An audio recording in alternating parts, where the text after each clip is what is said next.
Wow. Honestly, what a race. I don't even know what to say.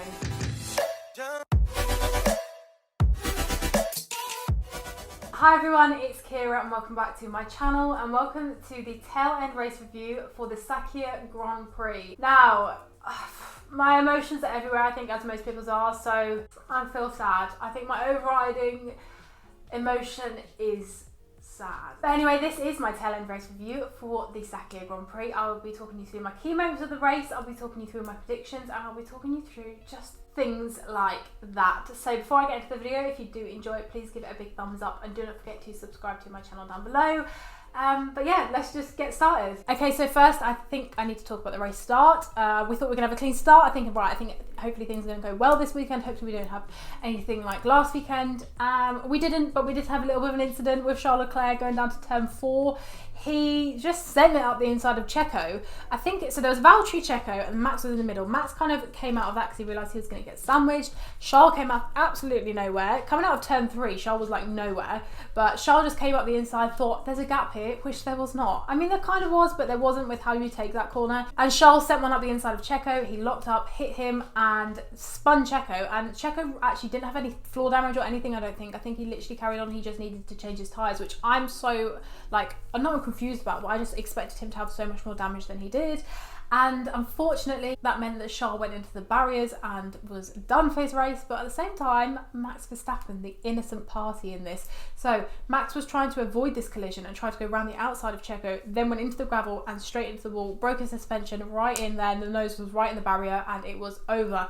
And I just couldn't believe this. When I saw it first, I was like, oh, Max must have been involved. Max was literally just avoiding this, and for this to actually happen to him, I feel so bad because he was just an innocent party. But at the same time, it was kind of good because then we had more of a fight with like the Renaults and the McLarens to get up there into a podium position. And then kind of moving on from that, everything was kind of, you know, quite all right. We had some good undercuts going on. Danny Kvyat had a really good undercut on Daniel Ricciardo. We had some good moves going on and everything was going smooth, you know.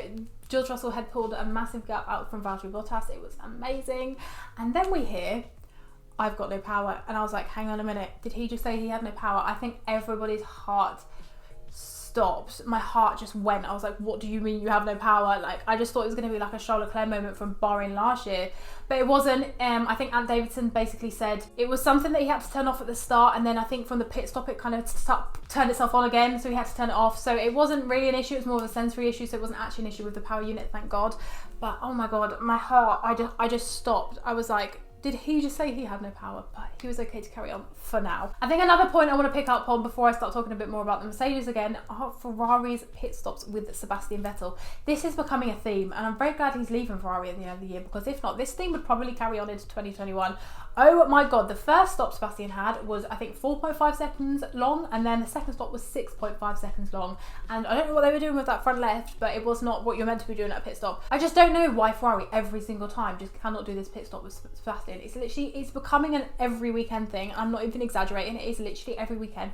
They just don't seem to be able to do Sebastian's pit stop. What is going on? So I just had to put that mention out there because unfortunately that kind of did hamper Sebastian's race, because he's losing so much time in that pit stop, and 2 of them as well. Ridiculous and quite unacceptable from Ferrari as well. Now we're getting to lap 62.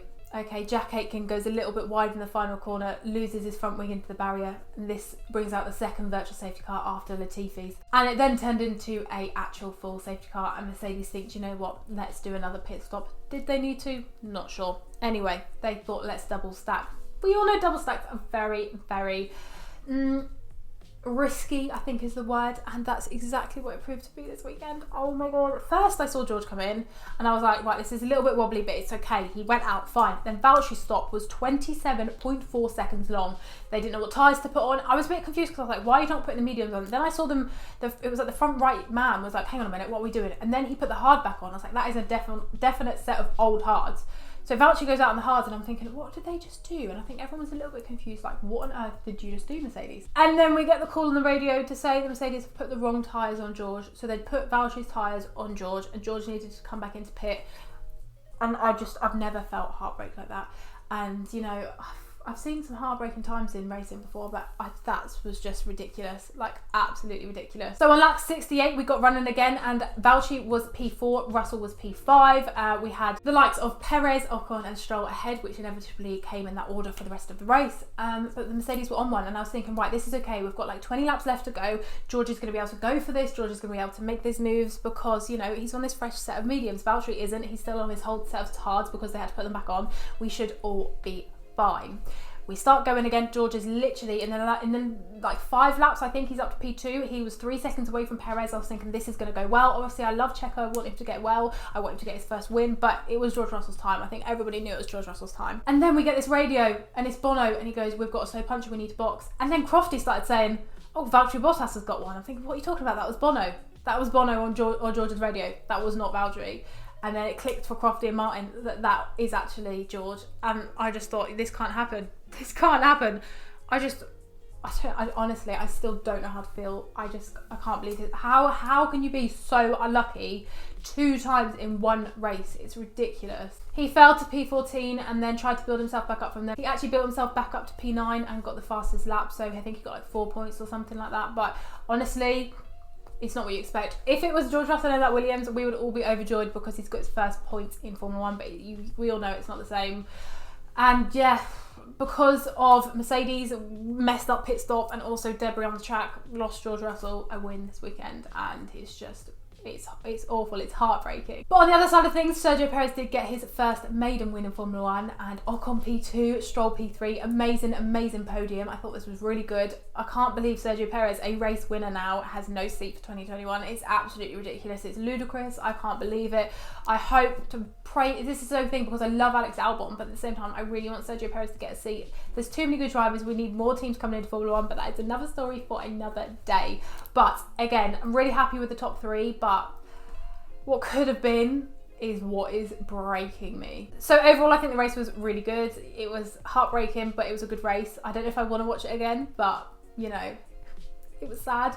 And my driver of the day, I think, is going to be George Russell. I don't think I couldn't give it to him. I think he was amazing. I think he really stood up to Valtteri, and Valtteri just looked really bad. Like, just in every situation, George outshone him this weekend.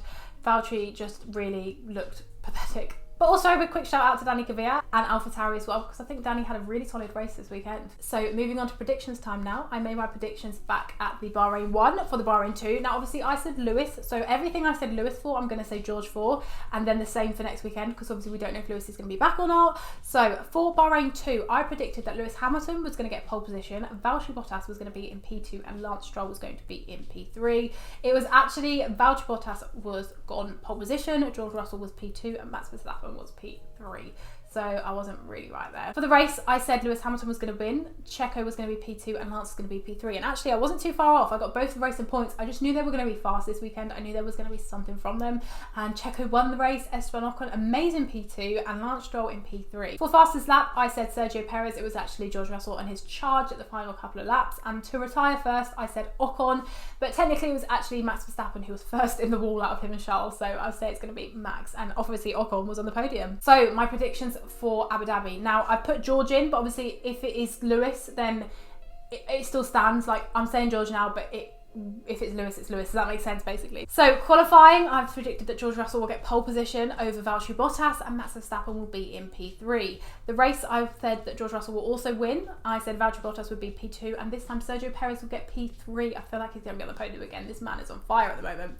For fastest lap, I have said George Russell is going to get this. I feel like he's going to do the full whammy, and to retire first, I've said Sebastian Vettel. Not sure why. Maybe he'll get mixed up in the middle. I would also just like to say that Netflix were following Mercedes this weekend with George. Netflix are an actual curse. Like, Netflix are literally the biggest curse I have ever seen in my life. They are. I don't want them anywhere near any of the drivers. I don't want Netflix there anymore. I love Drive to Survive, but why is it that whenever they're with a team, it just goes, the weekend goes tits up. So there we have it. That is it for today's tail end race review. I hope you did enjoy this video, and if you did, please give it a thumbs up and subscribe down below. I have got so much content coming out in the next couple of weeks, can I just say? I think I've got like 7 or 8 videos coming out in the next 2 weeks. I just want to jam pack them, get them all in before Christmas, because so many of them are relevant right now. So please subscribe to my channel if you're excited for that and get ready for that. But yeah, thanks again for watching, and I'll see you again soon. Goodbye.